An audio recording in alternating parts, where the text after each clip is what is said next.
You know, when two Navadayans meet, it's either a reunion, an alumni meet, a cricket match, or in my case, it's a podcast. So today we have someone with us who not only survived his surgical residency, but he owned it. ಇವತ್ತು ನಮ್ಮ ಜೊತೆ ನಮ್ಮ surgery ಡಿಪಾರ್ಟ್ಮೆಂಟ್ನ assistant professor ಆದಂಥ doctor ಮಧು sir ಇದ್ದಾರೆ. 6 ವರ್ಷ ಬೆಂಗಳೂರಲ್ಲಿ ಕಳೆದರೂ ಕೂಡ ವಾಪಸ್ ರೂರಲ್ ಏರಿಯಾಗೆ ಬಂದು ಸರ್ವ್ ಮಾಡಬೇಕನ್ನೋ ಇವ್ರ ಮೈಂಡ್ಸೆಟ್ಟು ತುಂಬ ಜನ ಸ್ಟೂಡೆಂಟ್ಸ್ನ ಇನ್ಸ್ಪೈರ್ ಮಾಡಿದೆ. So let's hear what he got for us to say. So ತುಂಬ ಲೇಟ್ ಮಾಡೋದು ಬೇಡ. ಹಾಯ್ ಹಲೋ ನಮಸ್ಕಾರ, ನಾನು ನಿಮ್ಮೆಲ್ಲರ ಪ್ರೀತಿ Arun Basavaraja and you are listening to the doctors podcast.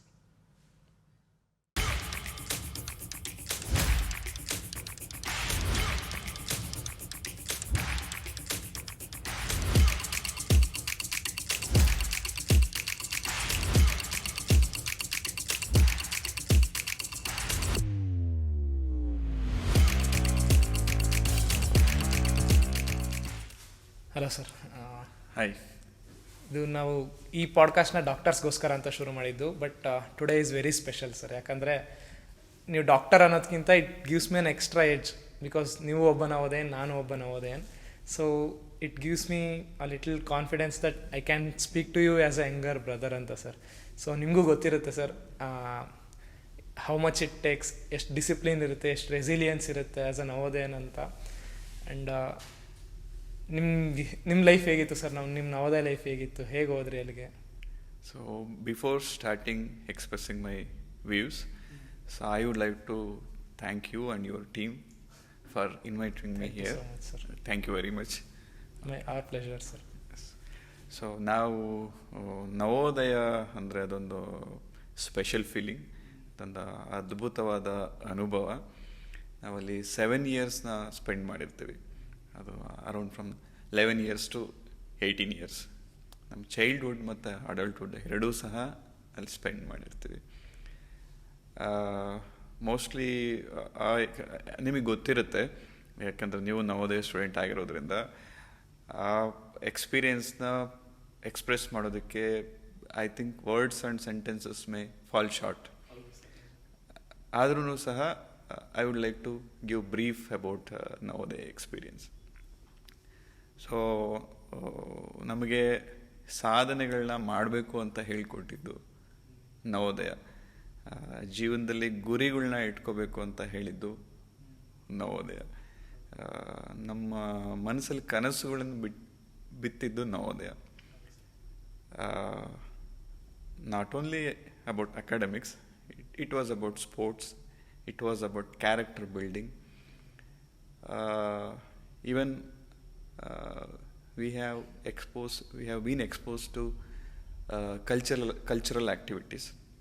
ಅಲ್ಲಿ ಟೀಚರ್ಸ್ ಮತ್ತು ನಮ್ಮ ಮಧ್ಯೆ ಇದ್ದಂಥ ರಿಲೇಷನ್ಶಿಪ್ ಆಗಲಿ, ಫ್ರೆಂಡ್ಸ್ ಜೊತೆ ಇದ್ದಂಥ ರಿಲೇಷನ್ಶಿಪ್ ಆಗಲಿ, it's just an excellent experience. So ನಮ್ಮನ್ನು ಅಲ್ಲಿ ಮುಂದಿನ ಜೀವನಕ್ಕೆ ತಯಾರು ಮಾಡಿ ಕಳಿಸಿದಂಥ ಪ್ಲೇಸ್. ಈಗಲೂ ನವೋದಯದ ಬಗ್ಗೆ ಒಂದು ವಿಶೇಷವಾದ ಭಾವನೆ ಇದೆ. So yes sir, there is a fine saying sir. ನವೋದಯದ ಬಗ್ಗೆ ಯಾವತ್ತೇ ಯಾರೇ ಏನು ಹೇಳಿದ್ರು ಈ ಲೈನ್ ಬರುತ್ತೆ sir, come to learn, go to sir, and I have read it somewhere sir. ನೀವು ಅದನ್ನು ನಿಮ್ಮ ಜೀವನದಲ್ಲಿ ಅಳವಡಿಸ್ಕೊಂಡಿದ್ದೀರಾ, ನೀವು ಅದ್ರದ್ದು ಪ್ರಕಾರ ನಾನು ಹೋಗ್ತಾ ಇದ್ದೀರಾ ಅಂತ ಕೇಳ್ಪಟ್ಟೆ. ಎಷ್ಟರ ಮಟ್ಟಿಗೆ ಸತ್ಯ ಸರ್ ಇದು? 100% ಟ್ರೂ. ಅಂದರೆ ನನಗೆ ಫಸ್ಟ್ ಅಟ್ರಾಕ್ಟ್ ಮಾಡಿದ್ದೆ ಆ ಲೈನ್. ಸ್ಕೂಲಲ್ಲಿ ಹೋದಾಗ ಸ್ಕೂಲಲ್ಲಿ come to learn, leave to serve ಅಂತ ಒಂದು ವಾಕ್ಯ. ಸೊ ಅದು ಅವತ್ತಿನಿಂದ ಅಂದರೆ 6th standard from the age of 11 ಇಯರ್ಸಿಂದ ಅದು ತುಂಬ ಇಲ್ಲಿ ತನಕನೂ ಯಾವಾಗಲೂ ಅದೊಂದು ಇಂಪ್ಯಾಕ್ಟ್ ಮಾಡಿದೆ. ಸ್ಕೂಲಲ್ಲಿ ನಾವು ತುಂಬ ಕಲ್ತಿದ್ವಿ.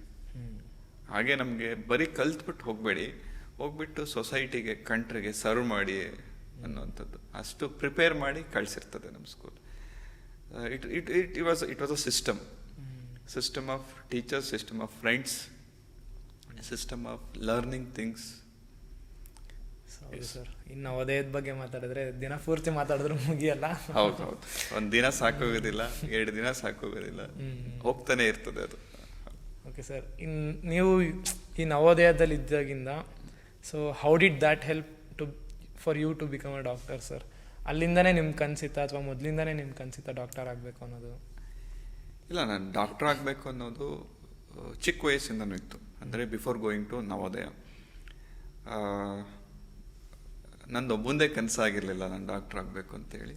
ಜೊತೆಗೆ ನನ್ನ ಫ್ಯಾಮಿಲಿ, ಈವನ್ ನನ್ನ ರಿಲೇಟಿವ್ಸ್, ನನ್ನ ಸಿಬ್ಲಿಂಗ್ಸ್ ಎಲ್ಲರಿಗೂ ಸಹ ನಾನು ಡಾಕ್ಟರ್ ಆಗಬೇಕಂತ ಆಸೆ ಇತ್ತು. ನನಗೂ ಸಹ ನಾನು ಡಾಕ್ಟರ್ ಆಗಬೇಕಂತ ಚಿಕ್ಕಂದಿನಿಂದನೂ ಇತ್ತು. ಯಾಕಂತಂದರೆ ನಮ್ಮ ಫ್ಯಾಮಿಲಿಲಿ ಯಾರೂ ಡಾಕ್ಟರ್ಸ್ ಇರಲಿಲ್ಲ, ಒಂದು ವಿಚಾರ. ಇನ್ನೊಂದು, ನಾನು ಚಿಕ್ಕ ವಯಸ್ಸಲ್ಲಿದ್ದಾಗ ಹಿರಿಯೂರಲ್ಲಿ ನಾನು ನೋಡಿದಂಥ ಡಾಕ್ಟರ್ಸ್ ತುಂಬ ಇನ್ಸ್ಪೈರ್ ಮಾಡ್ತಾಯಿದ್ರು. ಇನ್ಸ್ಪೈರಿಂಗ್ ಕ್ಯಾರೆಕ್ಟರ್ಸ್ ಇತ್ತು. ನಾನು ಮೇ ಬಿ ನನಗೆ ಹುಷಾರಿಲ್ಲ ಅಂತ ಹೇಳಿ ತೋರಿಸ್ಕೊಳ್ಳೋಕೆ ಹೋಗಿದ್ದಿರ್ಬೋದು, ಅಥವಾ ಫ್ಯಾಮಿಲಿ ಮೆಂಬರ್ಸ್ ಜೊತೆ ಹೋಗಿದ್ದಿರ್ಬೋದು. ಏನೋ ಒಂದು ಅಟ್ರಾಕ್ಷನ್ ಇತ್ತು. ಅವ್ರು ಮಾತಾಡೋವಂಥ ರೀತಿ, ಅವ್ರ dressing sense, the way they use to behave with the patient, ಜನಗಳನ್ನ ಅವರು ಮಾತಾಡ್ತಿದ್ದಂಥ ರೀತಿ ಆಗಲಿ, ಇದೆಲ್ಲ ತುಂಬ ಇನ್ಸ್ಪೈರಿಂಗ್ ಆಗ್ತಿತ್ತು, ತುಂಬ ಅಟ್ರಾಕ್ಟಿವ್ ಆಗಿತ್ತು. ಹಾಗಾಗಿ ಮೋಸ್ಟ್ಲಿ ಆ ಪೀರಿಯಡ್ ಆಫ್ ಟೈಮಲ್ಲಿ ನನಗೆ ಡಾಕ್ಟರ್ ಆಗಬೇಕು ಅಂತ ಕನಸು ಬಂದಿತ್ತು. ನಂತರ ಸ್ಕೂಲಿಗೆ ನಂದು ಸ್ಕೂಲಿಗೆ ಬಂದಾಗ ನನ್ನ ಸೀನಿಯರ್ಸು ಸುಮಾರು ಜನ ಅಲ್ಯೂಮಿನಿ ಮೀಟ್ ಅಂತ ಹೇಳಿ ಬರ್ತಾಯಿದ್ರು, ಡಾಕ್ಟರ್ಸೇ ಬರ್ತಾಯಿದ್ರು. ಸೊ ಮುಂಚೆ ಆ ಕನಸು ಇದ್ದಿದ್ದಕ್ಕೋ ಏನೋ ಗೊತ್ತಿಲ್ಲ, ನನಗೆ ಆ ಕ್ಯಾರೆಕ್ಟರ್ಸ್ ತುಂಬ ಅಟ್ರಾಕ್ಟಿವ್ ಅನಿಸ್ತಾ ಇತ್ತು. ಸೊ ಇದೆಲ್ಲ ಸೇರಿಕೊಂಡು ಡಾಕ್ಟರ್ ಆಗೋಬೇಕು ಅನ್ನೋಂಥ ಕನಸಿಗೆ ಇನ್ನೂ ಹೆಚ್ಚಾಗಿ ನಾನು ಆ ಕನಸನ್ನು ಪೋಷಿಸಿದೆ. ಸೊ ಕಮಿಂಗ್ ಬ್ಯಾಕ್ ಸರ್, ನಿಮ್ಮ JNU ಮುಗಿದ ಮೇಲೆ ನಿಮ್ಮ UG ಲೈಫ್ ಎಲ್ಲಿ ಸ್ಟಾರ್ಟ್ ಆಯಿತು, ಹೇಗೆ ಸ್ಟಾರ್ಟ್ ಆಯಿತು, and how was it sir? ನನ್ನ JNV ಮುಗಿದ ಮೇಲೆ MBBS ಹೋಗಿದ್ದು ಬಿಜಾಪುರ್ಗೆ, Shri BM Patil medical college, BLD ಯೂನಿವರ್ಸಿಟಿಗೆ. So it was completely different part of Karnataka. At the age of 18-19 ಇಯರ್ಸಲ್ಲಿ ನಮಗೆ, ನಾವು ಮಧ್ಯ ಕರ್ನಾಟಕ ಭಾಗದವರು, ಚಿತ್ರದುರ್ಗ ಜಿಲ್ಲೆ ಅಂತಂದರೆ ಮಧ್ಯ ಕರ್ನಾಟಕ ಭಾಗ, ಮತ್ತು ಜಾಸ್ತಿ ಸೌತ್ ಕರ್ನಾಟಕಕ್ಕೆ ನಾವು ರಿಲೇಟೆಡ್. ನಾರ್ತ್ ಕರ್ನಾಟಕದಲ್ಲಿ ಸ್ವಲ್ಪ ಭಾಷೆ ಡಿಫರೆನ್ಸ್ ಬರ್ತದೆ. ಡಿಫರೆನ್ಸ್ ಅನ್ನೋದಕ್ಕಿಂತ ಭಾಷೆ, every part of Karnataka has different way of speaking Kannada. So 2010 ನಾನು MBBS ಜಾಯ್ನ್ ಆಗಿದ್ದು ಶ್ರೀ BM ಪಾಟೀಲ್ ಮೆಡಿಕಲ್ ಕಾಲೇಜಲ್ಲಿ. Once again it was one of the good college in Karnataka, very well academically training institute. So ಅಲ್ಲಿ ನಾನು join ಆಗಿದ್ದು 2010 MBBSಗೆ. So ಅಲ್ಲಿಂದ 2016 ತನಕ ನಾನು ಬಿಜಾಪುರಲ್ಲೇ ಇದ್ದೆ, ಅರೌಂಡ್ 5.5 years ತನಕ. ಸರಿ sir, coming back to your life sir, ನಿಮ್ಮ UG ಲೈಫ್ ಹೇಗಿತ್ತು ಸರ್? ನೀವು ತುಂಬ ಸ್ಪೋರ್ಟ್ಸ್ ಆಡ್ತಿದ್ರಿ, ತುಂಬ ಬುಕ್ಸ್ ಓದ್ತಾ ಇದ್ರಿ, ಹೈಕಿಂಗ್ ಎಲ್ಲ ಹೋಗ್ತಾ ಇದ್ರಿ ಅಂತ ಎಲ್ಲ ಕೇಳ್ಪಟ್ಟೆ. MBBS ಜೊತೆ ಆ ಹಾಬೀಸ್ನ ಕೂಡ ಹೇಗೆ ಮೇಂಟೈನ್ ಮಾಡಿದ್ರಿ, ಆ್ಯಂಡ್ ಇವಾಗಲೂ ಅದೆಲ್ಲ ಮಾಡ್ತಾ ಇದ್ದೀರಾ? ಆ್ಯಸ್ ವಿ ಸ್ಟಾರ್ಟೆಡ್, ನಾವು ನವೋದಯ ಸ್ಟೂಡೆಂಟ್ಸ್, ನಮಗೆ ಎಲ್ಲದರಲ್ಲೂ ಅಭಿರುಚಿ ಇರ್ತದೆ, ಅದು ನಮ್ಮನ್ನು ಬಿಡೋದಿಲ್ಲ. ನಾಟ್ ದಟ್ ಬೇರೆಯವ್ರಿಗೆ ಇರೋದಿಲ್ಲ ಅಂತಲ್ಲ. ಸೊ ನಮಗೆ ಅದೊಂದು ಎಲ್ಲ ಸ್ಪೋರ್ಟ್ಸ್ ಆಗಲಿ, ಅಕಾಡೆಮಿಕ್ಸ್ ಆಗಲಿ, ಇನ್ನೊಂದು ಮತ್ತು ಹಾಬೀಸ್ ಆಗಲಿ, ಇದ್ರ ಅಟ್ರಾಕ್ಷನ್ ಸ್ವಲ್ಪ ಜಾಸ್ತಿನೇ ಇರುತ್ತೆ. ನನ್ನ UG ಡೇಸ್ ತುಂಬ ಅದ್ಭುತವಾಗಿತ್ತು. ಅಲ್ಲಿ ನನಗೆ ಸಿಕ್ಕಂಥ ಫ್ರೆಂಡ್ಸು ತುಂಬ ಒಳ್ಳೆಯ ಫ್ರೆಂಡ್ಸ್ ಇದ್ದರು. ನಿಮಗೂ ಸಹ UGಲಿ ಸಿಕ್ಕಂಥ ಫ್ರೆಂಡ್ಸು ನಂತರ ಸಿಗೋದು ತುಂಬ ಕಮ್ಮಿ. ಅಲ್ಲಿ ದೊಡ್ಡ ಗ್ರೂಪ್ ಇರುತ್ತೆ, ನೀವು ಆಟ ಆಡೋದಕ್ಕಾಗಲಿ, ಮತ್ತೆಲ್ಲಾದರೂ ಹೈಕಿಂಗ್ ಹೋಗೋದಾಗಲಿ, ಟ್ರಿಪ್ ಹೋಗೋದಾಗಲಿ, ಹಾಬೀಸ್ಗಾಗಲಿ, ಫ್ರೆಂಡ್ಸ್ ಗ್ರೂಪ್ ದೊಡ್ಡದಿರುತ್ತೆ, ಫ್ರೆಂಡ್ಸ್ ಸರ್ಕಲ್ ಜಾಸ್ತಿ ಇರ್ತದೆ. ಸೊ ನಮ್ಮದು 2010 ಜಾಯಿನ್ ಆದಾಗ it was a very new place for me. ಅಲ್ಲಿ ಕೆಲವರು some part of the south ಕರ್ನಾಟಕದ ಇದು, most of them were north Karnataka. Initially ನಮಗೆ ಫ್ರೆಂಡ್ಸ್ ಅಂತ ಶುರುವಾಗಿದ್ದು, ಯಾರು ಕರ್ನಾಟಕದಲ್ಲಿದ್ದಾರೆ, ಯಾರು ಕನ್ನಡ ಮಾತಾಡ್ತಾರೆ, ಹೀಗೆ ಶುರುವಾಯಿತು. ನಂತರ north India, different parts of the India, ಎಲ್ಲರೂ ಕ್ಲೋಸ್ ಆಗಿದ್ರು. ನಮಗೆ ಟೀಚಿಂಗ್ ತುಂಬ ಅದ್ಭುತವಾಗಿತ್ತು. ಟೀಚಿಂಗ್ ಮುಗಿದ್ಮೇಲೆ usually we had time to spend for sports, for other hobbies also. ನನಗೆ ಟೆಕ್ಸ್ಟ್ ಬುಕ್ ಜೊತೆಗೆ ಈ ನಾವೆಲ್ಸ್ ಓದೋವಂಥ ಹುಚ್ಚು ಅನ್ನೋದಕ್ಕಿಂತ ಅಭ್ಯಾಸ ಇತ್ತು. ಸೊ ಹಾಗಾಗಿ ಎಲ್ಲ most of the novels var Kannada novels. ನಂತರ ಇಂಗ್ಲೀಷ್ ಕೂಡ ಓದಿದ್ದೀನಿ. ಸರ್ ನಿಮ್ಮ ಒಂದೆರಡು ಫೇವ್ರೆಟ್ ಬುಕ್ಸ್ ಹೇಳೋದಿದ್ರೆ? ನನಗೆ ಮೋಸ್ಟ್ ಫೇವ್ರೆಟ್ ಇಲ್ಲಿ ತನಕ ಅಂತಂದರೆ ದುರ್ಗಾಸ್ತಮನ. ಅದು ತುಂಬಾ ಇಷ್ಟವಾಗುವಂಥ ಬುಕ್. ಅದ್ರ ಜೊತೆಗೆ wings of fire, APJ Abdul Kalam ಅವ್ರ ವಿಂಗ್ಸ್ ಆಫ್ ಫೈರ್, ಅದೊಂಥರ ನೀವು ಕನಸನ್ನ ಕಾಣಬೇಕು ಅಂತೇಳಿ ಇಗ್ನೈಟ್ ಮಾಡ್ತದೆ. ನಂತರ ಅಬಚೂರಿನ ಪೋಸ್ಟ್ ಆಫೀಸು, ಕಿರುಗೂರಿನ ಗಯ್ಯಾಳಿಗಳು, ಕಂಬನಿ ಕೊಯ್ಲು, ರಕ್ತರಾತ್ರಿ, SL ಭೈರಪ್ಪ ಅವ್ರದ್ದು ಬಿತ್ತಿ, ಇಗ್ನೈಟೆಡ್ ಮೈಂಡ್ಸ್, ಈಗ ಸುಮಾರು ಬುಕ್ಗಳನ್ನ ಓದಿದ್ದೀನಿ. ಸೊ ಯೂಶಲಿ ಸುಮಾರು ಟೈಮ್ ಸಿಕ್ಕಿದೆ ಓದೋದಕ್ಕೆ. ಸೊ ಒಂದು ಕ್ಯಾರೆಕ್ಟರ್ ಬಿಲ್ಡ್ ಆಗಬೇಕಂತಂದರೆ ಮೋಸ್ಟ್ಲಿ ನನ್ನ ಪ್ರಕಾರ ನೀವು ಲಿಟ್ರೇಚರ್ನ ಡೆಫಿನೆಟ್ಲಿ ಓದಲೇಬೇಕು. ಕನ್ನಡ ಲಿಟ್ರೇಚರ್ ಆಗಲಿ, ಇಂಗ್ಲಿಷ್ ಲಿಟ್ರೇಚರ್ ಆಗಲಿ, you should have that interest to study literature. History ಬಗ್ಗೆನೂ ತಿಳ್ಕೊಬೇಕಾಗ್ತದೆ. ಒಂದು ವ್ಯಕ್ತಿತ್ವ ಬೆಳವಣಿಗೆ ಆಗಬೇಕಂದ್ರೆ ನಾವು ಬರೀ ಅಕಾಡೆಮಿಕ್ಸ್ಗೆ ಓರಿಯೆಂಟ್ ಆದರೆ ಕಷ್ಟ ಆಗುತ್ತೆ. ಸ್ಪೋರ್ಟ್ಸು ಇರಬೇಕು, ಲಿಟ್ರೇಚರ್ ಇರಬೇಕು, ಕಲ್ಚರಲ್ ಆಕ್ಟಿವಿಟೀಸ್ ಕೂಡ ಸಹ ಇರಬೇಕಾಗ್ತದೆ. ಸರ್, ಅದೇ ರೀತಿ ನಿಮ್ಮ ಹಾಬೀಸ್ ಬಗ್ಗೆ ಮಾತಾಡಬೇಕಾದ್ರೆ ನೀವು ತುಂಬ ಸ್ಪೋರ್ಟ್ಸ್ ಆಡ್ತೀನಿ ಅಂತಲೇ ಹೇಳ್ತಾ ಇದ್ರಿ sir. And we know that you watch lot of cricket ಅಂತಲೇ ಗೊತ್ತು ಸರ್. ಆ್ಯಂಡ್ ಹೌದು, ನೀವೊಬ್ಬ ತುಂಬ ದೊಡ್ಡ RCB ಅಭಿಮಾನಿ ಅಂತಲೇ ಗೊತ್ತು sir. Okay. So where did that come from? I am a big fan of Indian cricket. ನಮಗೆ ಟು ಸ್ಟಾರ್ಟ್ ವಿತ್ ನಮಗೆ ಸಚಿನ್ ತೆಂಡೂಲ್ಕರ್ ನೋಡೋದು, ಆ ಮ್ಯಾಚಸ್ ಚಿಕ್ಕ ವಯಸ್ಸಿಂದನೂ ತುಂಬಾ ಇಂಟ್ರೆಸ್ಟ್ ಇತ್ತು. ಇಂಡಿಯನ್ ಕ್ರಿಕೆಟ್ ಜೊತೆಗೆ ಈವನ್ ರಣಜಿ ಕ್ರಿಕೆಟ್ ಕೂಡ ನಾನು ನೋಡಿದ್ದೀನಿ.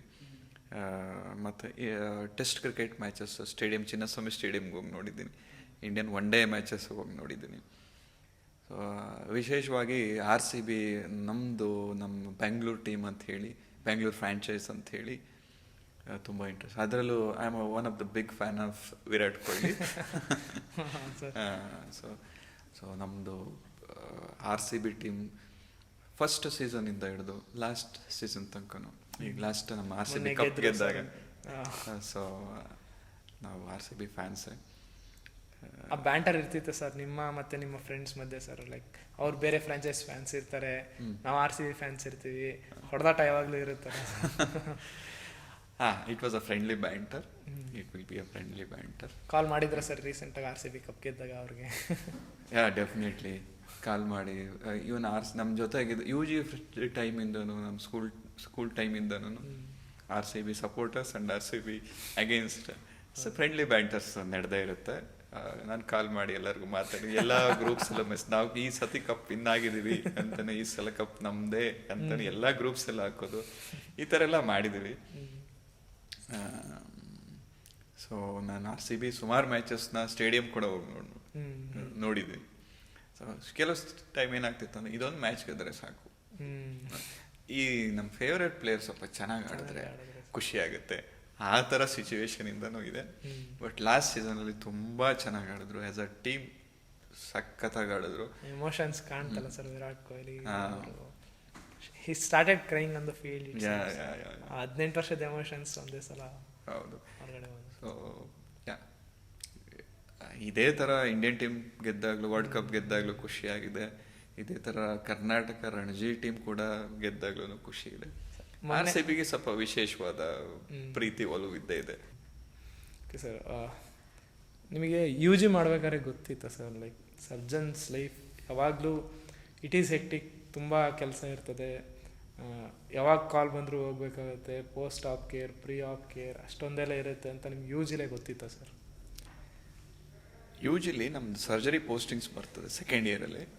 ಸೊ ಅಲ್ಲಿಂದನೇ ಶುರುವಾಯಿತು. ಸ್ವಲ್ಪ ಸರ್ಜರಿ ಅಟ್ರಾಕ್ಷನ್ ಇತ್ತು ನನಗೆ.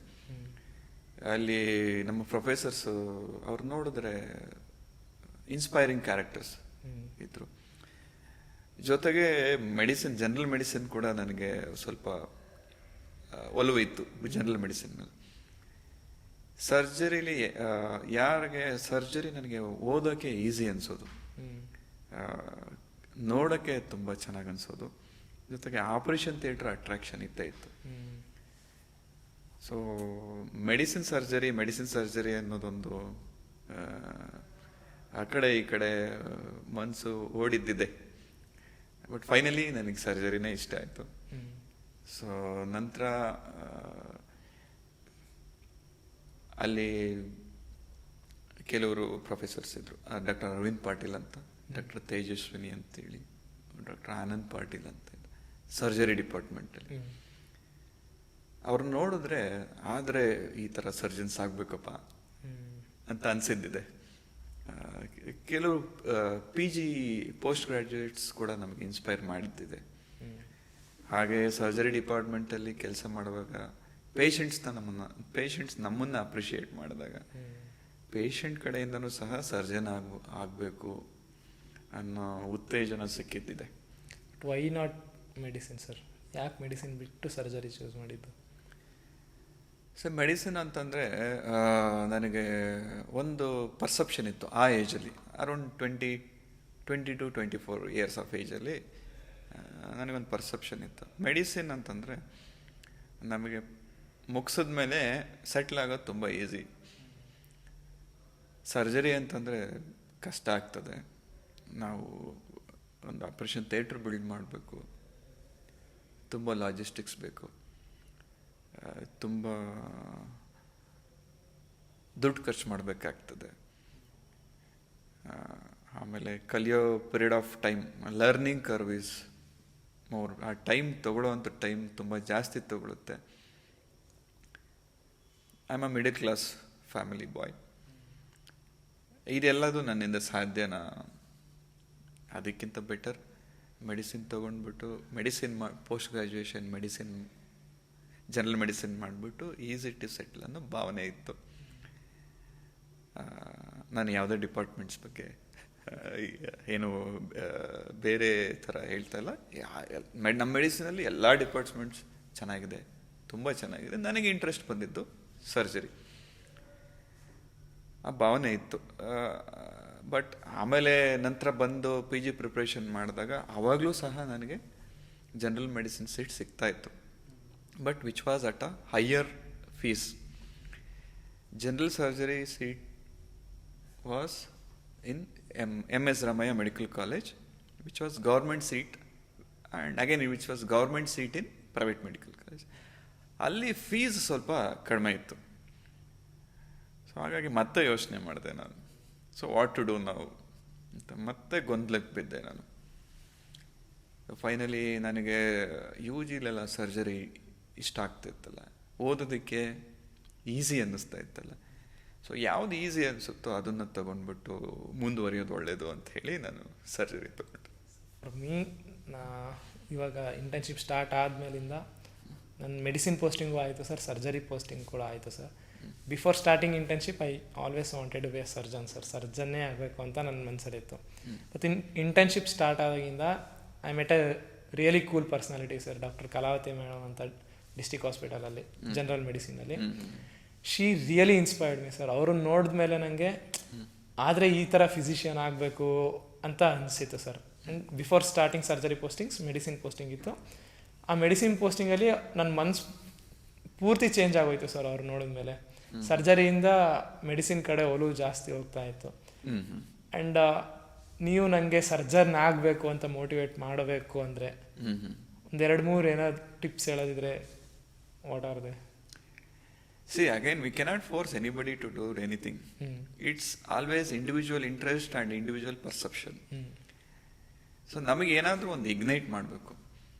ನಾನು ಒಳಗಿಂದ ಬರಬೇಕದು. ಸೊ ಒಳಗಿಂದ ಬರಬೇಕಂದ್ರೆ ಹೊರಗಡೆಯಿಂದ ಏನೋ ನಮಗೆ ಒಂದು ಇನ್ಸ್ಪೈರ್ ಆಗಬೇಕು. ಸೊ ನೀವು ನಮ್ಮಿಂದ ಇನ್ಸ್ಪೈರ್ ತಗೊಳ್ಳಿ ಅಂತ ಹೇಳೋದಕ್ಕಿಂತ ನೀವು ಸ್ವತಃ ಇನ್ಸ್ಪೈರ್ ಆಗಬೇಕು. ನಿಮಗೇನು ಇಂಟ್ರೆಸ್ಟ್ ಇದೆ ಅನ್ನೋದು ನಿಮ್ಮನ್ನು ನೀವು ಕೇಳ್ಕೋಬೇಕು. ನಿಮ್ಮ ಅಂತರಾಳಕ್ಕೆ ಗೊತ್ತಿರುತ್ತೆ ನೀವು ಏನಾಗಬೇಕು, ನಿಮಗೇನು ಇಂಟ್ರೆಸ್ಟ್ ಇದೆ ಅಂತ ಹೇಳ್ಬಿಟ್ಟು. ಬಟ್ ನಾವು ಎಕ್ಸ್ಟರ್ನಲ್ ಎನ್ವೈರನ್ಮೆಂಟಲ್ಲಿ, ಎಕ್ಸ್ಟರ್ನಲ್ ವರ್ಲ್ಡಲ್ಲಿ ನಾವು ನೋಡಿದಾಗ ಕೆಲವೊಂದು ಸತಿ ಗೊಂದಲ ಆಗುತ್ತೆ. ಏನು ಮಾಡಬೇಕು, ಏನು ಬಿಡಬೇಕು ಅನ್ನೋ ಗೊಂದಲ ಇದ್ದೇ ಇರುತ್ತೆ, ಮನುಷ್ಯ ಅಂದಮೇಲೆ ಇದ್ದೇ ಇರುತ್ತೆ. ಅದು ಯಂಗ್ ಏಜಲ್ಲಂತೂ ಡೆಫಿನೆಟ್ಲಿ ಬಂದೇ ಬರುತ್ತೆ. Everybody has gone through that face. ನಾನು ಸಹ ಆ ಫೇಸ್ ಕ್ರಾಸ್ ಮಾಡಿ ಬಂದಿದ್ದೀನಿ. ನಮ್ಮ ಸೀನಿಯರ್ ಸಹ ಮಾಡಿರ್ತಾರೆ, ನೀವು ಸಹ ಮಾಡಿರ್ತಾರೆ, ನಿಮ್ಮ ಜೂನಿಯರ್ ಸಹ ಇದೇ ಫೇಸಸ್ಸಲ್ಲಿ ಹೋಗ್ತೀರ. Different part of the phase of ಲೈಫಲ್ಲಿ ಡಿಫರೆಂಟ್ ಆಗಿ ನಮಗೆ ಒಪಿನಿಯನ್ಸ್ ಚೇಂಜ್ ಆಗ್ತಾ ಹೋಗುತ್ತೆ, ಪರ್ಸೆಪ್ಷನ್ಸ್ ಚೇಂಜ್ ಆಗ್ತಾ ಹೋಗುತ್ತೆ. ಡೆಫಿನೆಟ್ಲಿ ನೀವೀಗ ಹೇಳ್ದಂಗೆ ನಿಮ್ಮ ಪ್ರೊಫೆಸರ್ ಒಬ್ಬರು ನಮ್ಗೆ ತುಂಬ ಇನ್ಸ್ಪೈರ್ ಮಾಡಿದ್ದಾರೆ. ಸರ್ಜರಿ ತಗೋಬೇಕಂತಿತ್ತು, ಈಗ ಮೆಡಿಸಿನ್ ತಗೋಬೇಕಂತ. ನಾಳೆ ದಿನ ನಿಮಗೆ ಇದೇ ಹೋಗ್ಬೋದು ಅಥವಾ ಚೇಂಜ್ ಆಗ್ಬೋದು. ಸರ್ಜರಿ ಮೆಡಿಸಿನ್ ಬಿಟ್ಬಿಟ್ಟು ಬೇರೆ ಇನ್ನೊಂದು ಸಬ್ಜೆಕ್ಟ್ಗೂ ಹೋಗ್ಬೋದು. ಬಟ್ ಫೈನಲಿ ನಿಮ್ಗೊಂದು ಕ್ಲಾರಿಟಿ ಬಂದೇ ಬರುತ್ತೆ. ಸೊ ನಿಮ್ಗೆ ಕ್ಲಾರಿಟಿ ಬಂದಾಗ ನಿಮ್ಮ ಫ್ರೆಂಡ್ ಜೊತೆ ಮಾತಾಡಿ, ನಿಮ್ಮ ಸೀನಿಯರ್ಸ್ ಜೊತೆ ಮಾತಾಡಿ, ಡಿಸೈಡ್ ಮಾಡಿ. Decision is completely individual. ನಿಮ್ಗೆ ಏನನ್ಸುತ್ತೆ sir, surgery better or medical department, I mean non surgical branches are better? ಅದೇ ನಾನು ಹೇಳಿದ್ದೆ, it's a system. What is your perception about it? Perception ಅನ್ನೋದಕ್ಕಿಂತ ನಾವು ಸರ್ಜರಿ ಆಗಲಿ, ಮೆಡಿಸಿನ್ ಆಗಲಿ, ಇನ್ನೊಂದಾಗಲಿ ಮತ್ತೊಂದಾಗಲಿ, ಪೀಡಿಯಾಟ್ರಿಕ್ಸ್, ಆರ್ಥೋಪೆಡಿಕ್ಸ್ ಇದೇ ಸರಿ ಅಂತ ಹೇಳೋದು ತಪ್ಪಾಗುತ್ತೆ. ಇದೇ ಸರಿ ಅಂತ ಹೇಳೋದು ಡೆಫಿನೆಟ್ಲಿ ತಪ್ಪಾಗುತ್ತೆ. ನನಗೆ ಸರ್ಜರಿ ಇಷ್ಟ ಆಯಿತು. ವೈ? ಸರ್, ನಾನು ಹೇಳಿದ್ನಲ್ಲ, ಆಪರೇಷನ್ ಥಿಯೇಟರ್ ಅಟ್ರಾಕ್ಟೆಡ್ ಮೀ. ವ್ಯಕ್ತಿತ್ವಗಳು ನನಗೆ ಇನ್ಸ್ಪಿರೇಷನ್ ಕೊಟ್ಟು, ನನಗೆ ಸರ್ಜರಿ ಒಂದು ಈಸಿ ಸಬ್ಜೆಕ್ಟ್ ಅಂತ ಅನ್ನಿಸ್ತು. ಈಸಿ ಅನಿಸಿದ್ದಕ್ಕೆ ನಾನು ಸರ್ಜರಿ ತಗೊಂಡೆ. Okay sir, this was all about your UG life and ನಿಮ್ಮ ಸ್ಕೂಲಿಂಗ್ ಬಗ್ಗೆ ಆಗಿತ್ತು. ಓಕೆ, ಇವಾಗ ನೀವು PG ಹೇಳಿದ್ರಿ ಸರ್, MS ರಾಮಯ್ಯ ಸಿಕ್ತು ಅಂತ. ಸೊ ಹೇಗಿತ್ತು ಸರ್ PG ಲೈಫ್, ಹೇಗಿತ್ತು ಅಲ್ಲಿ? ನಿಮ್ಮ ಸರ್ಜರಿ ಎಕ್ಸ್ಪೀರಿಯನ್ಸ್ ಹೇಗಿತ್ತು? ನೋಡಿ, 2017 ನನಗೆ ಪೋಸ್ಟ್ ಗ್ರಾಜ್ಯುಯೇಟ್ಸ್ ಸೀಟ್ ಸಿಕ್ತು, general surgery, MS Ramaiah medical ಕಾಲೇಜಲ್ಲಿ. ಅದಕ್ಕೂ ಮುಂಚೆ 1 year ಆಫ್ ಪ್ರಿಪ್ರೇಷನ್ ಮಾಡಬೇಕಾಯ್ತು ಬೆಂಗಳೂರಲ್ಲಿ ಕೂತ್ಕೊಂಡು. 2017 ಸಿಕ್ಕಾಗ MS ರಾಮಯ್ಯದಲ್ಲಿ ಜನರಲ್ ಸರ್ಜರಿ ಸಿಗೋಕ್ಕಿಂತ ಮುಂಚೆನೂ ನನಗೆ ಮೈಸೂರು ಮೆಡಿಕಲ್ ಕಾಲೇಜಲ್ಲಿ MD ಅನಸ್ತೇಷಿಯಾ ಸೀಟ್ ಸಿಕ್ಕಿತ್ತು ಫಸ್ಟ್ ರೌಂಡಲ್ಲಿ. ನಂತರ ನಾನು ಸೆಕೆಂಡ್ ರೌಂಡಲ್ಲಿ ಟ್ರೈ ಮಾಡ್ತಾ ಇದ್ದೆ. ಸೆಕೆಂಡ್ ರೌಂಡಲ್ಲಿ ಡಿಪಾರ್ಟ್ಮೆಂಟ್ ಚೇಂಜ್ ಮಾಡೋದು, ಕಾಲೇಜ್ ಚೇಂಜ್ ಮಾಡೋದು. ಯಾಕೆಂದರೆ ನನಗೆ ಇಂಟ್ರೆಸ್ಟ್ ಇದ್ದಿದ್ದು ಆ್ಯಸ್ ಎ ಸೆಟ್ ಸರ್ಜರಿ ಮತ್ತು ಮೆಡಿಸಿನ್ ಅಂತ ಇಂಟ್ರೆಸ್ಟ್ ಇತ್ತು ಅಂತ ಹೇಳಿ. ನಂತರ ಇಮಿಡಿಯೇಟ್ಲಿ ನಾನು ವಿತಿನ್ ಅ ವೀಕ್ಸ್ ಸೀಟ್ ಸರೆಂಡರ್ ಮಾಡಿ ಸೆಕೆಂಡ್ ರೌಂಡ್ಗೆ ಕಾಯ್ತಾ ಇದ್ದೆ. ಸೆಕೆಂಡ್ ರೌಂಡಲ್ಲಿ MS ರಾಮಯ್ಯ ಮೆಡಿಕಲ್ ಕಾಲೇಜಲ್ಲಿ ಜನರಲ್ ಸರ್ಜರಿ ಸೀಟ್ ಸಿಕ್ತು, government seat in private medical college. ಅಲ್ಲಿ department was very good. So ಅಲ್ಲಿ training academics was excellent.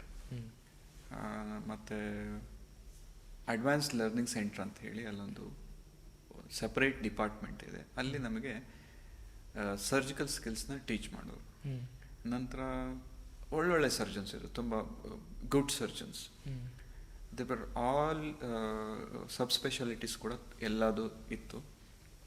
Infrastructure ಆಗಲಿ, ಫೆಸಿಲಿಟೀಸ್ ಆಗಲಿ ತುಂಬ ಅದ್ಭುತವಾಗಿತ್ತು. ಸರ್, ನೀವು ಹೇಳಿದ್ರಿ MMCಲಿ ನಿಮಗೆ ಅನಸ್ತೇಷಿಯಾ ಸಿಕ್ಕಿತ್ತು, then you came back to Ramaiah ಅಂತ.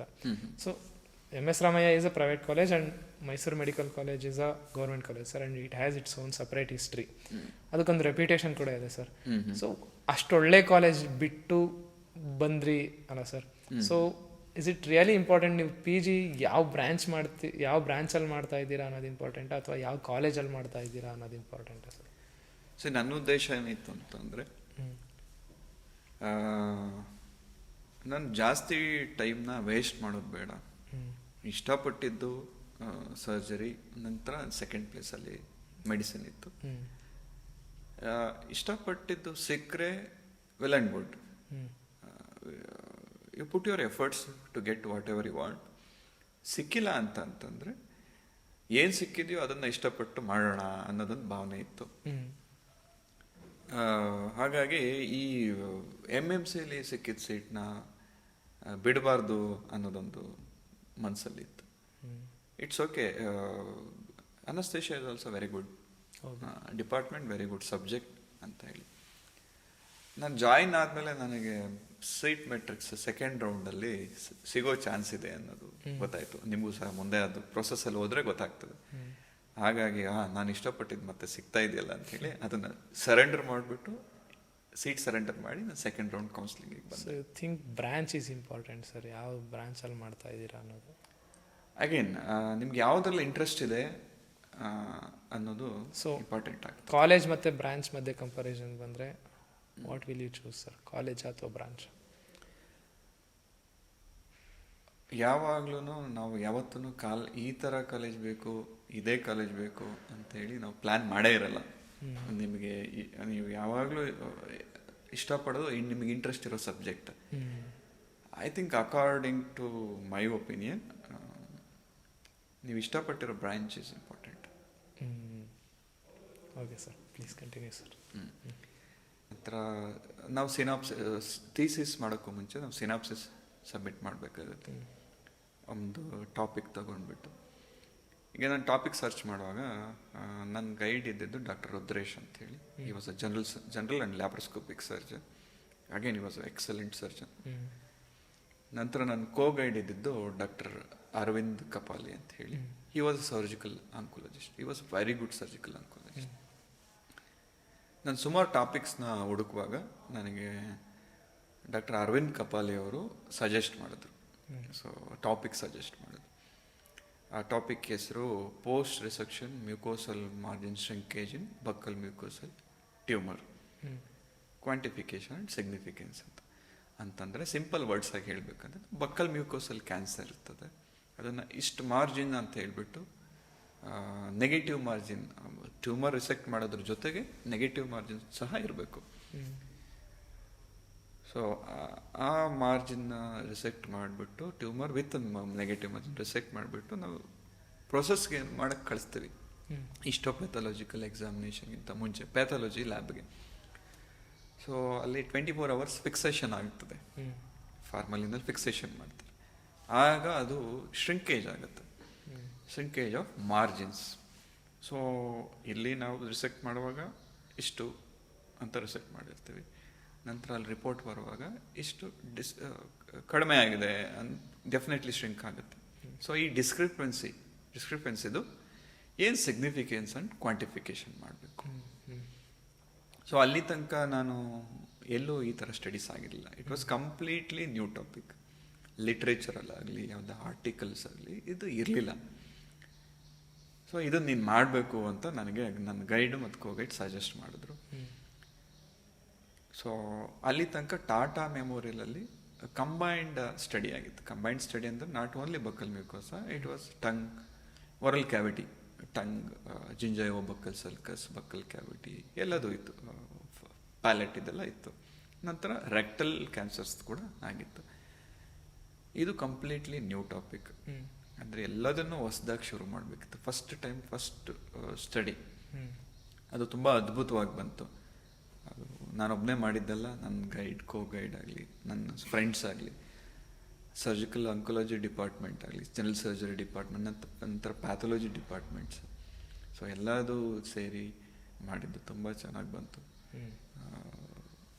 ಎಸ್, ಇದೊಂದು ನಂಗೆ ಯಾವಾಗಲೂ ಮೈಂಡಲ್ಲಿ ಕ್ವಶನ್ ಓಡ್ತಾ ಇರುತ್ತೆ ಸರ್. ಲೈಕ್ ತುಂಬ ಜನ ನನ್ನ ಫ್ರೆಂಡ್ಸ್ ಆಗಲಿ ಜೂನಿಯರ್ಸ್ ಆಗಲಿ they are into researchers sir. Research ಮಾಡಬೇಕು ಅದು ಇದು ಅಂತ ಓಡಾಡ್ತಿರ್ತಾರೆ, ಕಾಲೇಜ್ ಕಾನ್ಫರೆನ್ಸಸ್ಗೆಲ್ಲ ಹೋಗ್ತಾರೆ. I never understood sir. I never had that interest as well.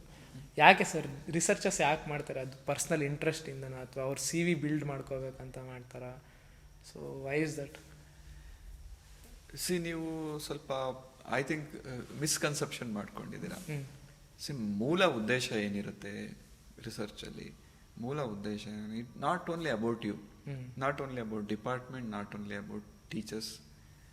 So it is about your treatment and research ಮಾಡೋದೇ ನಿಮ್ಮ ಮೆಡಿಕಲ್ ಟ್ರೀಟ್ಮೆಂಟ್ನ ಇಂಪ್ರೂವ್ ಮಾಡಬೇಕು, ಅಪ್ಡೇಟ್ ಆಗಬೇಕು, ಪ್ರೋಗ್ರೆಸ್ ಆಗಬೇಕು. ಅದು ಪೇಷಂಟ್ಸ್ಗೆ ಹೆಲ್ಪ್ ಆಗಬೇಕು. ಸೊ ಮುಂಚೆ ಓಪನ್ ಸರ್ಜರೀಸ್ ಇತ್ತು, ಅಲ್ಲಿಂದ ಲ್ಯಾಪ್ರೋಸ್ಕೋಪಿಕ್ ಸರ್ಜರಿ ಬಂತು, ಅಲ್ಲಿಂದ ರೋಬೋಟಿಕ್ ಸರ್ಜರಿ ಬಂದಿದೆ. ಸೊ ಈ ಇಂಪ್ರೂವ್ಮೆಂಟು ನಿಮ್ಮ ಸಿ ವಿನ ಇಂಪ್ರೂವ್ ಮಾಡ್ಕೊಳ್ಳೋದಕ್ಕಲ್ಲ ನನ್ನ ಪ್ರಕಾರ. ಡೆಫಿನೆಟ್ಲಿ ನೀವು ಮಾಡಿರೋ ಸಾಧನೆಗಳನ್ನ ನಿಮ್ಮ ಸಿ ವಿಲಿ ಇಡಲೇಬೇಕು. ಸೊ ಬಟ್ ಅದು ಪೇಪರ್ ಪ್ರೋಗ್ರೆಸ್ ಥರ ಆಗಬಾರ್ದು. ಸೊ ನೀವು ಮಾಡೋ ರಿಸರ್ಚ್ ಆಗಲಿ, ಸ್ಟಡೀಸ್ ಆಗಲಿ, ಅದು ಅಲ್ಟಿಮೇಟ್ಲಿ ಮ್ಯಾನ್ ಕೈಂಡ್ಗೆ ಹೆಲ್ಪ್ ಆಗಬೇಕು, ಪೇಷಂಟ್ಸ್ಗೆ ಹೆಲ್ಪ್ ಆಗಬೇಕು, ಸೊಸೈಟಿಗೆ ಹೆಲ್ಪ್ ಆಗಬೇಕು, ನಂತರ ನಿಮ್ಮ ನೆಕ್ಸ್ಟ್ ಜನ್ರೇಷನ್ಸ್ಗೆ ಹೆಲ್ಪ್ ಆಗಬೇಕು. ಸೊ ನಮ್ಮ ಪ್ರೀವಿಯಸ್ ಜನ್ರೇಷನ್ಸ್ ಏನು ರಿಸರ್ಚ್ ಮಾಡಿದ್ದಾರೆ, ಏನು ಇನ್ವೆಂಟ್ ಮಾಡಿದ್ದಾರೆ, ಏನು ಡಿಸ್ಕವರ್ ಮಾಡಿದ್ದಾರೆ, ಅದು ನಮಗೆ ಹೆಲ್ಪ್ ಆಗಿದೆ, ನಮ್ಮ ಪೇಷಂಟ್ಸ್ಗೆ ಹೆಲ್ಪ್ ಆಗಿದೆ, ಜನಕ್ಕೆ ಹೆಲ್ಪ್ ಆಗಿದೆ. ಹಾಗೆ ನಾವು ಮಾಡೋ ಕೆಲಸಗಳು ನಮ್ಮ ನೆಕ್ಸ್ಟ್ ಜನ್ರೇಷನ್ಗೆ ಹೆಲ್ಪ್ ಆಗಬೇಕು, ನೆಕ್ಸ್ಟ್ ಪೇಷಂಟ್ಸ್ಗೆ ಹೆಲ್ಪ್ ಆಗಬೇಕು. This cycle should go on. This must be the intention. ನೀವು ಹೇಳಿದ್ರಿ ಸರ್, MS ರಾಮಯ್ಯಲ್ಲಿ PG ಮಾಡಿದೆ ಆ್ಯಂಡ್ ಎಲ್ಲ ಚೆನ್ನಾಗಿತ್ತು, ಟೀಚಿಂಗ್ ಆಗಲಿ, ಇನ್ಫ್ರಾಸ್ಟ್ರಕ್ಚರ್ ಆಗಲಿ ಅಂತ. And somewhere I read that you are the best out going PG ಫ್ರಮ್ MS ರಾಮಯ್ಯ ಅಂತ sir. So how did you get that tag sir? ಅದು ಹೇಗೆ ಬಂತು, ಯಾಕೆ ಬಂತು? ಈಗ it was not just a tag, it was effort. I never worked for it. I never expected I will get that award ಅಂತೇಳಿ. Every year doctors ಡೇಗೆ best ಅಥವಾ appreciation certificate ಅಂತೇಳಿ ಕೊಡ್ತಾರೆ ಅಲ್ಲಿ ಗ್ರಾಮದಲ್ಲಿ. ಅದೊಂದು ಕಲ್ಚರ್ ತುಂಬ ಹಿಂದೆಯಿಂದನೂ ನಡ್ಕೊಂಡು ಬಂದಿದೆ. ನನಗೆ ಫೈನಲ್ ಇಯರಲ್ಲಿ ಡಾಕ್ಟರ್ಸ್ ಡೇ ದಿನ ಮಾರ್ನಿಂಗ್ ಒಂದು ಕಾಲ್ ಬಂತು ಡಿಪಾರ್ಟ್ಮೆಂಟ್ ಸೆಕ್ರೆಟರಿಯಿಂದ, ನೀವು ಈ ಥರ ಫಂಕ್ಷನ್ಗೆ ಹೋಗಬೇಕು ಅಂತ. ಯಾಕೆ ಅಂತ ಕೇಳಿದೆ. ಅವರು, ಇಲ್ಲ ನೀವು ಈ ಫಂಕ್ಷನ್ಗೆ ಹೋಗಿ ಮಿಸ್ ಮಾಡಬೇಡಿ ಅಂತ. ಸೊ ಅಲ್ಲಲ್ಲೇ ಹೋದೆ, ಸ್ಟೇಜ್ ಮೇಲೆ ಅನೌನ್ಸ್ ಮಾಡಿದ್ರು. ಇಟ್ ವಾಸ್ ಜಸ್ಟ್ ಏನು ಅಂತಾರೆ, ಸಡನ್ ಮೂಮೆಂಟ್. ಆಮೇಲೆ ನಾನು ಒಂದೊಂದು ಸತಿ ಕ್ವಶನ್ ಬರುತ್ತೆ, ನಾನು ಇದಕ್ಕೆ ಅರ್ಹನ ಅನ್ನೋದು ಬರುತ್ತೆ. ಇವತ್ತು ಕೂಡ ನಾನು ಬರುವಾಗ ನಾನು ಈ ರೆಸ್ಪಾನ್ಸಿಬಲ್ ಚೇರಲ್ಲಿ ಕೂತ್ಕೊಂಡು 4 ಜನದ ಮುಂದೆ ಮಾತಾಡೋವಂಥದ್ದು ಸೂಕ್ತ ಇದೀನ, ಐ ಆಮ್ ಐ ಡಿಸರ್ವಿಂಗ್ ಅಂತ ಬಂದೇ ಬರ್ತದೆ ಕ್ವಶನ್ ಮನ್ಸಲ್ಲಿ. It's a frank opinion from inside.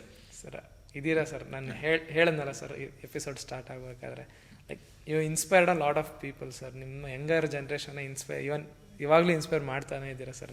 ನಾನು ಹೇಳ್ದಂಗೆ ಯಾವಾಗ ನಿಮ್ಮನ್ನು ನೋಡಿದ್ರು ನಾವು ಇದೇ ಥರ ಇವ್ರ ಥರನೇ ಆಗಬೇಕು, ಕಷ್ಟಪಡಬೇಕು. ನೀವು ಮಾತಾಡೋ ಶೈಲಿ ಆಗಿರ್ಬೋದು, ನೀವು ಹೇಳ್ಕೊಡೋ ರೀತಿ ಆಗಿರ್ಬೋದು, ಪ್ರತಿಯೊಂದು ಕೂಡ ತುಂಬ ಮ್ಯಾಟ್ರ್ ಆಗುತ್ತೆ ಸರ್, ತುಂಬ ಇನ್ಸ್ಪೈರ್ ಮಾಡುತ್ತೆ. And you are definitely eligible to sit in that chair sir. Thank you very much for your kind words. ನಾನು ಮಾಡಿರೋದು ತುಂಬ ಕಮ್ಮಿನೇ, ಮಾಡಬೇಕಾಗಿರೋದು ಸಿಕ್ಕಾಪಟ್ಟೆ ಇದೆ. ಸೊ ಅದ್ರ ಕಡೆ ಗಮನ ಇದ್ದೇ ಇದೆ, ಅದ್ರ ಕಡೆ ನಾನು ಎಫರ್ಟ್ ಹಾಕೇ ಹಾಕ್ತೀನಿ. ನನಗೆ ಕೈಲಾದಷ್ಟು, ನನಗೆ ಆದಷ್ಟು ನಮ್ಮ ಜೂನಿಯರ್ಸ್ಗೂ ಕೂಡ ಹೇಳ್ಕೊಡ್ಬೇಕು ಅನ್ನೋದು ಮನಸ್ಸಲ್ಲಿ ಇದ್ದೇ ಇದೆ.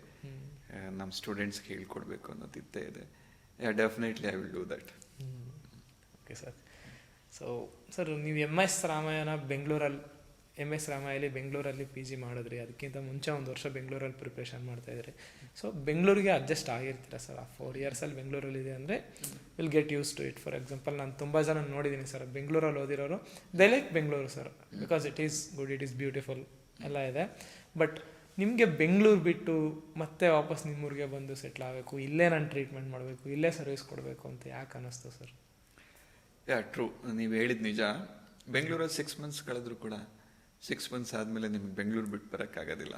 ಅಲ್ಲಿ ಎನ್ವೈರ್ಮೆಂಟು, ಅಲ್ಲಿ ಅಲ್ಲಿ the way life standard very good. So ನಂದು ಈಗಲೂ ಸಹ ನನಗೆ ಬೆಂಗಳೂರು ಇಷ್ಟ ಆಗ್ತದೆ. ಬಟ್ ನನ್ನ ಮೇನ್ ಉದ್ದೇಶ ಇದ್ದಿದ್ದು, ನಾನು ಚಿಕ್ಕಂದಿನಿಂದ ಅಂದರೆ ನಾನು ಹಿರಿಯೂರಲ್ಲಿ ಸ್ಕೂಲಿಗೆ ಹೋಗ್ತಾ ಇರುವಾಗಿನಿಂದ ನಾನು ನಮ್ಮೂರಲ್ಲಿ ಕೆಲಸ ಮಾಡಬೇಕು, ನಮ್ಮ ಜನಕ್ಕೆ ಹೆಲ್ಪ್ ಆಗುವಂಥದ್ದು ರೀತಿ ನಾನೇನಾದರೂ ಮಾಡಬೇಕು ಅನ್ನೋ ಉದ್ದೇಶ ಅವಾಗೇನಿತ್ತು. That stayed throughout my life. But ವಾಪಸ್ ಯಾವಾಗ ಬರ್ತೀನಿ ಅನ್ನೋದ್ರ ಬಗ್ಗೆ ಅಷ್ಟು ಕ್ಲಾರಿಟಿ ಇರಲಿಲ್ಲ. ಬಟ್ ಬರಬೇಕು ಅನ್ನೋದು ಇದ್ದೇ ಇತ್ತು. ಅಲ್ಲಿ PG ಮುಗಿದ ತಕ್ಷಣ ನಮ್ಮದು ಗೌರ್ಮೆಂಟ್ ಸೀಟ್ ಆಗಿದ್ದರಿಂದ ನಾವು ಗೌರ್ಮೆಂಟ್ ಬಾಂಡ್ ಸರ್ವಿಸ್ಗೆ ಸೈನ್ ಮಾಡಿರ್ತೀವಿ. ಗೌರ್ಮೆಂಟ್ ಸರ್ವಿಸ್ ಮಾಡ್ತೀವಿ ಅಂತೇಳಿ, ಅದು ನೀವು ಕೂಡ ಮಾಡಿರ್ತೀರ, ಎಲ್ಲರೂ ಕೂಡ ಇರುತ್ತೆ.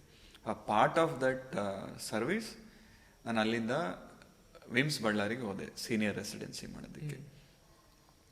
ಸೊ ಅಲ್ಲಿಂದ ನಂತರ ಎಲ್ಲಿ ಹೋಗ್ಬೇಕು, ವಾಪಸ್ ಬೆಂಗಳೂರಿಗೆ ಹೋಗ್ಬೇಕಾ, ಇಲ್ಲೇ ಕೆಲಸ ಮಾಡಬೇಕಾ, ಅಥವಾ ಏನು ಮಾಡೋದು ಅಂತ ನಾನು ವಿಚಾರ ಮಾಡಿದಾಗ ನಂತರ ವಾಪಸ್ ನಮ್ಮೂರಲ್ಲೇ ಏನಿದ್ರೂ ನನಗೆ ಈ ಉದ್ದೇಶ ಇದೆ, ಇಲ್ಲಿಂದನೇ ಶುರು ಮಾಡಿಬಿಡೋಣ, ಇಲ್ಲೇ ಕೆಲಸನ ಇವಾಗಿಂದನೇ ಸ್ಟಾರ್ಟ್ ಮಾಡಿಬಿಡೋಣ ಅಂಥೇಳಿ ಶುರು ಮಾಡಿದ್ದೆ. You think money is important sir? Yeah, definitely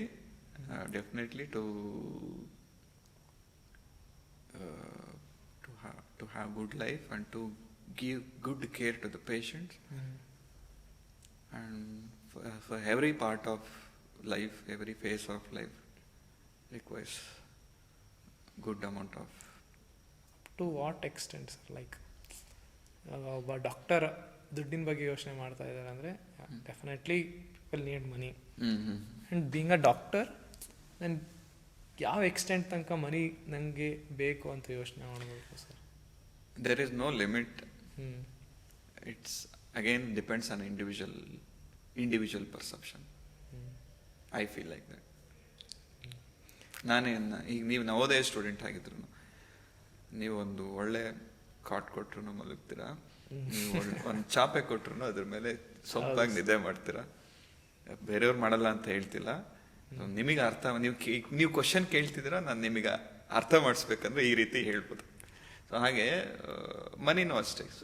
ಸುಮಾರು ಜನಕ್ಕೆ ಸ್ವಲ್ಪ ನನ್ನ ಕೇಳಿದ್ರೆ ನಾನು ಅಲ್ಪತೃಪ್ತ, ನನಗೆ ಲೈಫ್ ಮ್ಯಾನೇಜ್ ಮಾಡೋಕ್ಕಾದ್ರೆ ಸಾಕು, ಆ ಥರ ಇದೆ ನನಗೆ. ಹಾಗೆ ನನಗಿದ್ದಂಥ ಪರ್ಸೆಪ್ಷನ್, ನಿಮಗಿರೋ ಪರ್ಸೆಪ್ಷನ್, ಇನ್ನೊಬ್ರಿಗೆ ಮತ್ತೊಬ್ಬರಿಗಿರೋಂಥ ಎಲ್ಲದು ಒಂದೇ ಆಗ್ಬೇಕಂತ ಏನಿಲ್ಲ. ಅರ್ಥ ಆಯ್ತಾ? ಸೊ ಹೀಗೆ ಈ ಮಾತುಕತೆ ಮುಗಿಸ್ಬೇಕಂತ ಅನಿಸ್ತಾನಿಲ್ಲ ಸರ್, ಎಲ್ಲರೂ ಮಾತಾಡ್ಬೇಕು ಇನ್ನೂ ಅಂತ ಅನಿಸ್ತಾ ಇದೆ. But I guess we are running out of time ಅಂತ ಅನಿಸ್ತಾ ಇದೆ sir. And I had to finish it off. ಇದು ಮಾತಾಡೋದು ನಿಲ್ಸೋಕ್ಕೆ ಮನಸ್ಸೇ ಬರ್ತಾ ಇಲ್ಲ sir. Thank you so much for being on the show sir. Thank you very much. ನಿಮ್ಮ ಟೈಮ್ ಮಾಡ್ಕೊಂಡು ಬಂದಿದ್ರೆ, ಇಷ್ಟೊಂದು ಬ್ಯುಸಿ ಶೆಡ್ಯೂಲ್ ಇದ್ರಿ, ಇವತ್ತು ಒ ಪಿ ಡಿ ಅಂತ ಹೇಳಿದ್ರೆ, ಆದರೂ ಬೆಳಗ್ಗೆ ಬೇಗ ಬಂದು ಶೂಟ್ ಮಾಡಿದ್ರಿ. So thank you so much sir. Thank you very much. Thanks to everyone. Thanks to every member of your team. Okay, sir. Thanks. Thank you so much for watching. Video ಇಷ್ಟ ಆದರೆ like ಮಾಡಿ, ನಿಮ್ದೇನೇ ಅನಿಸಿಕೆ ಇದ್ದರೂ comment ಬಾಕ್ಸಲ್ಲಿ ತಿಳಿಸೋದು ಮರಿಬೇಡಿ. ಅದೇ ರೀತಿ ವಿಡಿಯೋನ ನಿಮ್ಮ ಫ್ರೆಂಡ್ಸ್, ಫ್ಯಾಮಿಲಿ ಹಾಗೂ ಎಲ್ಲ ಸೀನಿಯರ್ಸ್, ಜೂನಿಯರ್ಸ್ಗೆಲ್ಲ ಶೇರ್ ಮಾಡಿ ಅಂತ ಹೇಳ್ತಾ, ಅಂಟಿಲ್ ದೆನ್ ಗುಡ್ ಬೈ.